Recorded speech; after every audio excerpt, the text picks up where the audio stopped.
আজি গুৱাহাটীৰ পৰা প্ৰকাশ পোৱা এখন দৈনিক কাকতৰ এটা বাতৰি অসমৰ সমূহ কোষাগাৰৰ কৰ্মচাৰীকে জোকাৰি গৈছে। চৰকাৰে ঘোষণা কৰা অনুসৰি 7 এপ্ৰিলত দৰমহাৰ বিল গ্ৰহণ নকৰিলে কোষাগাৰসমূহে বুলি প্ৰকাশ পোৱা উক্ত বাতৰিটোৱে কোষাগাৰ কৰ্মচাৰীসকলক স্তম্ভিত কৰি তুলিছে। সৌদ অসম কোষাগাৰ কৰ্মচাৰী সন্থাৰ সাধাৰণ সম্পাদক মৃণাল কলিতাই এই সম্পৰ্কত দুখ প্ৰকাশ কৰি কয় যে কালি অৰ্থাৎ 7 এপ্ৰিলতে কোষাগাৰসমূহত চৰকাৰৰ বিভিন্ন বিভাগৰ দৰমহাৰ বিল জমা হৈছে আৰু পৰিশোধ পৰ্যন্ত কৰা হয়।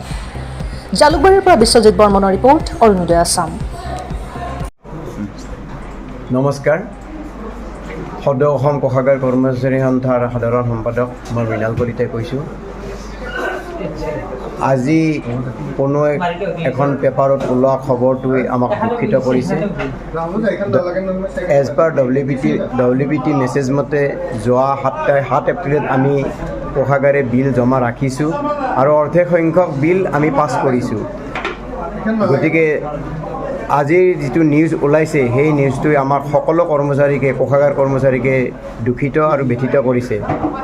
গতিকে মই জনাব বিচাৰিছোঁ যে আমি চৰকাৰৰ WBT মেছেজ মতে সুকলমে কাম চলাই নিবলৈ সক্ষম হৈছোঁ। মই শ্ৰী মনোৰঞ্জন বৰগোহাঁই, সৌদ অসম কোষাগাৰ কৰ্মচাৰী সন্থাৰ সভাপতি।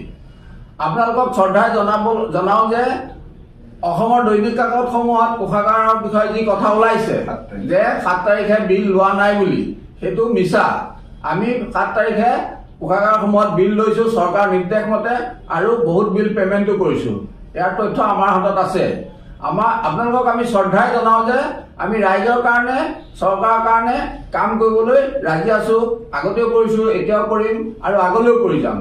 এয়া আমাৰ প্ৰতিশ্ৰুতি। ধন্যবাদ।